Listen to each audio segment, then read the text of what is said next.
is proceeding as I have foreseen.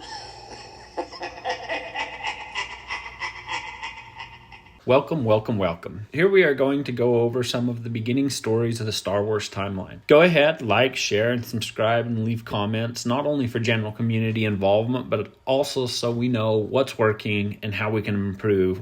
So with all that, let's get started. Dawn of the Jedi, Into the Void. This is starting off with Chapter 1, Dark Matters. Here in the first chapter, we start with our main character, Lannery Brock. She is currently dreaming of the past. She breathes in the wonders of Tython as she is looking for her brother, Dahl. Her brother is a loner off on his own and seems to stay away from the other children for the most part, always doing kind of his own thing. Moving on, we get some pretty cool insights to our main character, Lannery, and some cool insights to the Force as well. It describes she can feel the Force, ebbing and flowing through everything. The air she breathes, the way she sees, and at the edge of the forest, the primal and wildness of the Force, and how it sets her blood pumping. Through the river, as she can feel the power of it, as it has recently rained and it's intimidating. Lannery feels through the Force to the myriad of life forms that call the river home. So, at this point, she probes with her mind to her brother, and her brother Dahl turns with anger. I told you to never do that to me. He looks furious. Then his anger slips and he smiles.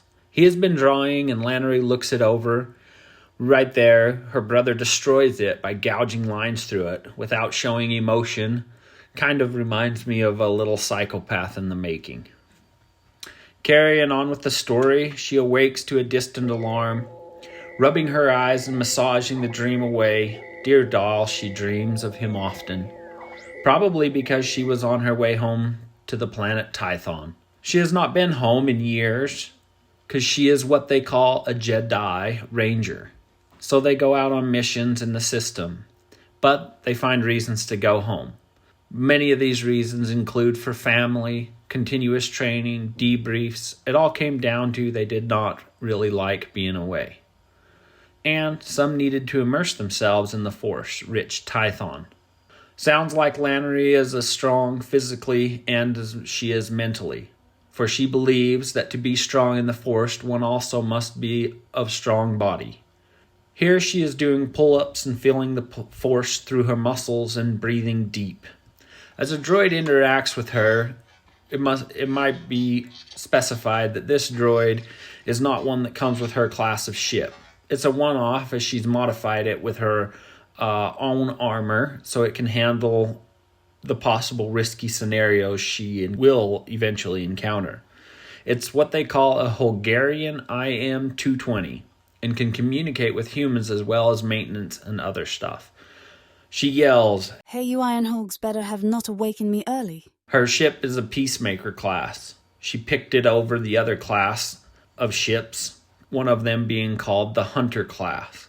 Guess the Hunter class is smaller, and these Peacemakers here have living and passenger space. She completely customized even the guns or laser cannons and missiles, including some pretty cool drone missiles, making the whole ship overall about 3 times more deadly.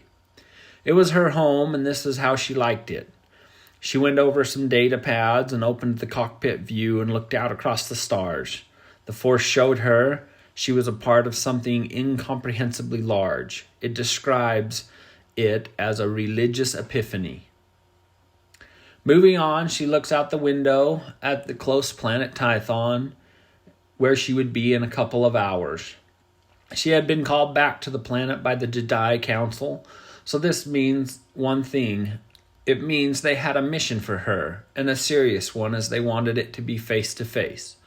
She gets her clearance from the droids that she was looking for, and swooping down to the planet somewhere near the equator, she was happy to see her family and nervous at the same time. It gives her a little away saying that her brother is dead. This means she is the only child. Another screen lights up, and it's a Jedi Master, Damn Powell. I guess the Rangers are in between Padawans and Masters. This master tells her she will be meeting a couple masters. I guess this is not so common. She gives her coordinates for a place not in the city or to any temple, so clearly this is some covert type of scenario going on, as this is some kind of big deal. It's awesome to hear how much the Force is described as she closes her eyes and breathes with the Force, feeling it and its strength. It increases her senses and it grows as she gets closer to her secret landing zone, and sees a couple hunters and pacemaker ships on the ground there. So she touches down, and there as the door opens, she gets flooded with all the natural smells of the planet, which makes sense because her ship being out in space for so long would become pretty stale. Here she is met by some journeyers, they're called. We have not gotten far into the story, but I'm assuming they are some type of guard. They welcome her and take her to another pacemaker ship.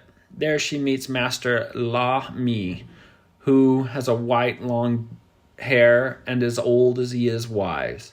In the pacemaker, they changed to, it has a table that can seat 8 people. She meets 6 masters, 3 she knows and 3 she does not. This Master Dampal and Lannery had a close bond. This old master had pushed her in the Force, this including metallurgy, elemental manipulation, and alchemy. Sounds like she was decent at the alchemy piece. This is, from what I understand, is magic, something I believe the Jedi of the Clone Wars era forbade against. This master had created the Durasteel sword that Lannery used. This is before lightsabers, from what I understand and know at this point. Lannery let them know she honors the Force to the best she can. She did a little probing to the 3 masters she did not know. One was a Wookiee. Not going to lie, I like this book so far already. Anyway, so the Wookiee closed itself off to her and growled. The master she knew let her know she could trust them and no need to try and invade their privacy through the Force. She beat herself up a little about being a little wild, and the Wookiee laughed. Then one of the others introduced themselves as Exing, a female of the Sith species, and told her that her dad was a teacher of hers, so that's pretty cool. They know other family members. And let her know the circumstances was that she was not able to see her parents, and this caused her to ask, "Circumstances?" She was caught off guard on this one. From the sounds of it, she could feel through the Force that this was going to be a big pivotal moment in her life. She asks, why choose me? Surely others were closer and better equipped. But the masters start telling her because of a couple dealings she had completed in the past, and she was a Jedi that they wanted for this mission. She had a flashback where she stopped a Wookiee warlord, Garkane, and she has turmoil from the light and the dark from this mission, or it comes up when she thinks through this mission. One of the masters starts telling her they have studied the Force, both light and dark, for tens of thousands of years, and many wars have happened, but they try to keep balance. They call this Bogan and Oshla. And now something might destroy it all. It's a man and his dreams to leave the system. They tell her by means of something called a hypergate. For this time, it sounds like they are tales or stories, not something they use. This man thinks there's a hypergate in an old city covered in old ruins called Talss, Talss. He intends to open or use it by means of arcane or dark matter. They are not so worried about the gate, but they are worried the ritual could destroy Tython.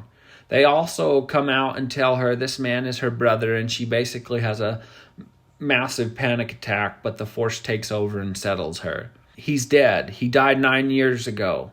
They tell her we believe it is him, and she is not believing, but they let her know he might destroy everything. As he always looked to the stars, they later continue to discuss that there's a group called the Stargazers. Find your brother, they say. Kill him if you must. They got to keep the secret mission to keep from panic through the people and from rallying any other supporters to his cause. They gave her all the data for this mission as she said farewell to the masters with some light-hearted comments. She thought of many strategies, how she was glad her brother might be alive and how she might save him. As she passed some apprentices, it describes Lannery as a 6-foot frame and gray eyes, long auburn hair with a dozen metal clips in her hair, and she carries herself with an imposing figure. One of them stopped to give her a small message pod from Dan Powell away from the eyes of the group, so this is intriguing. The master ship takes off, and she is left looking at the scenery that has taken a millennia to forge, though she feels through the force the masters are watching. They subside quickly as the short visit to Tython was bringing up old troubled memories. So, with that, we're closing off Chapter 1, and we'll see you as we kick off Chapter 2. Thanks for listening.